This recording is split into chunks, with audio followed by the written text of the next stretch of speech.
জয় বিপিএফনি জয় বিপিএফনি জয় বিপিএফনি জয় দেরাসাত বসুমতারিনি জয় দেরাসাত বসুমতারিনি জয় দেরাসাত বসুমতাरिनि नांगोल सुबियाव भट हो नांगोल सुबियाव भट हो नांगोल सुबियाव भट हो हाग्रामा महिलानि लं लेफ्ट हाग्रामा महिलानि लं लेफ्ट 22 ছেপ্টেম্বৰত অনুষ্ঠিত হ'ব বিটিসি নিৰ্বাচন আৰু ইয়াকে লৈ ইতিমধ্যে শাসক বিৰোধী সকলো ৰাজনৈতিক দলে ব্যস্ত হৈ পৰিছে নিৰ্বাচনী প্ৰচাৰত আৰু এই মুহূৰ্তত মই উপস্থিত আছো 12 নং সালাকাটি পৰিষদ সমষ্টিৰ অন্তৰ্গত বড় আদাবাৰীত আৰু এই মুহূৰ্তত দেখা পোৱা গৈছে বিপিএফৰ 12 নং সালাকাটি পৰিষদ সমষ্টিৰ প্ৰাৰ্থী দেৰাসাত বসুমতাৰী আৰু তেখেতে এই আদাবাৰীত এক নিৰ্বাচনী প্ৰচাৰত আছে আৰু আমি তেখেতৰ সৈতে কিছু কথা পাতিবলৈ যত্ন কৰিম আপুনি 12 নং সালাকাটি সমষ্টি বহুত ঘূৰিলে ৰাইজৰ সহাৰি কেনে ধৰণৰ পাইছে ৰাইজৰ সহাৰি ইমান ভাল যে 100% আজি বড় আদাবাৰী গাঁৱৰ ৰাইজে ওলাইছে আৰু ৰাইজে আমাক সহায় কৰিবলৈ ওলাইছে আৰু সহাৰি এনেকুৱা ভাল আৰু মুখৰে ভাষাৰে আমি বুজাব নোৱাৰো ইমান সুন্দৰ এবাৰ 12 নং সালাকাটি পৰিষদ সমষ্টিত 5 গৰাকী কৈ প্ৰাৰ্থী ইয়াত প্ৰতিদ্বন্দ্বিতা আগবঢ়াইছে গতিকে আপোনাৰ প্ৰতিদ্বন্দ্বী কোন হ'ব বুলি ভাবে আৰু কিয় হ'ব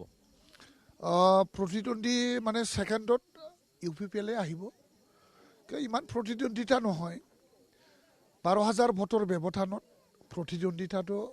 হ'ব ইয়াৰ পিছত বিজেপি থাৰ্ডত থাকিব কংগ্ৰেছ ফোৰ্থ এদেকে আহিব বিধায়ক লৰেন্স ইছিলাৰী এইবাৰ সালাকাটি পৰিষদ সমষ্টিত তেখেতে প্ৰতিদ্বন্দ্বিতা আগবঢ়াব কিবা প্ৰত্যাহ্বান হ'ব নেকি আপোনাৰ কাৰণে নহয় লৰেন্স ইছলাৰী এজন বিধায়ক হয় বিধায়ক হিচাপে নহয় তো ইউপিপিএল হিচাপে আমাৰ ইয়াত বা বিটিচিত কোনো প্ৰত্যাহ্বান কৰিবই নোৱাৰে হ'বই নোৱাৰে আৰু লৰেন্স ইছলাৰী হিচাপে ইয়াত আৰু প্ৰত্যাহ্বান কৰাৰ প্ৰশ্নই নুঠে কাৰণ সালাকাটি সমষ্টিত যিটো আমাৰ 2005 চনৰ পৰা যিটো ৰাজনীতিৰ বুৰঞ্জী ইয়াত দেখিলে ইতিহাসত দেখিলে ইউপিপিএল জিকাৰ কোনো ৰেকৰ্ড বা ৰাইজৰ ছাপোৰ্ট কেতিয়াও পোৱা নাই বহু কম মানে বিলো 10,000 ইয়াৰ ওপৰত তেওঁলোকে ভোট কেতিয়াও পোৱা নাই ইউপিপিএলৰ ভোট মাত্ৰ 10,000 আছে কিন্তু আমাৰ বিপিএফৰ 20+ আমাৰ খেদাৰ ভোট আৰু বিপিএফৰ ইনটেক ভোট লৰেন্স ইছিলাৰী এটা কথা উল্লেখ কৰিছে এবাৰ সালাকাটি পৰিষদ সমষ্টিত তেখেতে জয়যুক্ত হ'ব বুলি কৈছিলে আৰু আপোনালোকৰ বা বিপিএফৰ 17 বছৰীয়া যি শাসনকালত সেই শাসনকালত কোনো ৰাজনৈতিক দলে ইয়াত প্ৰতিদ্বন্দ্বিতা আগবঢ়াবলৈ আহিব পৰা নাছিলে কিন্তু তেখেতসকলৰ শাসনকালত 5 বছৰত যি শান্তি প্ৰতিষ্ঠা হোৱা বুলি হৈছে বুলি তেখেতে উল্লেখ কৰিছে লগতে তেখেতসকলৰ শাসনকালতে এতিয়া সকলো ৰাজনৈতিক দলে ইয়াত নিৰ্বাচন খেলিবলৈ সুযোগ পাইছে কি ক'ব কি প্ৰতিক্ৰিয়া প্ৰকাশ কৰিব এই ক্ষেত্ৰত তেওঁলোকৰ যিটো শান্তি এই 18 বছৰ যিটো মানে অশান্তি এই অশান্তিৰ খলনায়ক কোন সেইটো আগতে কওকচোন যেতিয়া আমাৰ বিপিএফে ইমান সুন্দৰকৈ ৰাইজৰ সমৰ্থন লৈ পেলাই যেতিয়া বিটিচিৰ উন্নতিৰ কাম কৰি আছিল তেতিয়া তেওঁলোকে কি কৈছিল যে এই বিটিচি প্ৰশাসনৰ জৰিয়তে বড়োসকলৰ আশা আকাংক্ষা পূৰণ কৰিব নোৱাৰে ইয়াৰ কাৰণে তেখেতসকলে ডিভাইড আসাম 50-50 আন্দোলন কৰিছিলে আন্দোলন কৰি পেলাই তেওঁলোকে 10 বছৰ বিটিচি অঞ্চলত মানে বহু ধৰণৰ মানে economic blockade railway blockade highway blockade বিভিন্ন ধৰণৰ আন্দোলন কৰি অশান্তি কৰিছিল আৰু সেই সময়ত যিবোৰ ঘটনা ঘটিছিল যিবোৰ দুষ্কৃতিকাৰীৰ যিটো মানে ঘটনা এই ঘটনাবোৰ কোনে কৰিছিল আৰু সেই কৰাসকলৰ এডভাইজাৰ কোন আছিল এই এফচুই আছিলে এফচুৰ প্ৰমোদ বড়োই আছিলে গোটেইবোৰ কাম য'তেইবোৰ যিটো মানে হিংসাত্মক কাৰ্যকলাপ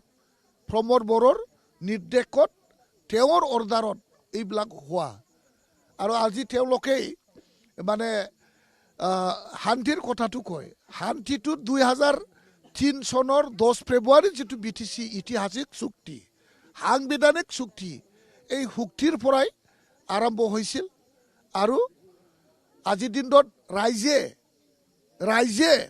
শান্তিটো বিচৰাৰ কাৰণে ৰাইজৰ সমৰ্থন আছে কাৰণে শান্তিৰ বজাই ৰখাত বা শান্তিভাৱে মানে অঞ্চলখন শান্তি বজাই ৰখাত ৰাইজে সমৰ্থন কৰিছে কাৰণে ৰাইজেহে শান্তিটো আনিছে কোনোবা ব্যক্তি আনা শান্তি নহয়তো এইটো শান্তিটো ৰাইজে সৃষ্টি কৰা শান্তি এইটো আজি আপুনি এই নিৰ্বাচনী প্ৰচাৰত বিভিন্ন ৰাজনৈতিক দলৰ পৰা ইয়াত যোগদান কৰিলে BPF দলত কোন দলৰ পৰা যোগদান কৰিলে কি কমপ্লিট UPPLৰ কিমান গৰাকীয়ে যোগদান কৰিলে ইয়াত আজি মানে 24 জন গৰাকীয়ে UPPLক ঠেক কৰি আজি ইয়াতে যোগদান কৰিলে অলপ আগতে মই ধলমাৰা অঞ্চলত আদিবাসী সান্থালী 67 জন মই UPPLৰ পৰা ঠেক কৰি তেওঁলোকে আমাৰ দলত আহিছে তেওঁলোকক আমি স্বীকৃতি প্ৰদান কৰি আহিছোঁ তেওঁলোকক আমাৰ দলত যোগদান কৰি আহিছোঁ হয় এয়া আছিল BPFৰ 12 নং চালাকাটি পৰিষদীয় সমষ্টিৰ প্ৰাৰ্থী দেৰহাছাত বসুমতাৰী আৰু এইবাৰ BTCৰ কোনে দখল কৰিব এয়া আমি অপেক্ষা কৰিব লাগিব অহা 26 ছেপ্টেম্বৰলৈকে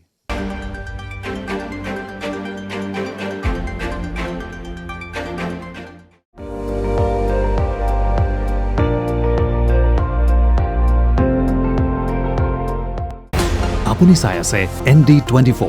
সৰ্বশ্ৰেষ্ঠ নহয় সৰ্বোত্তমৰ দৌৰা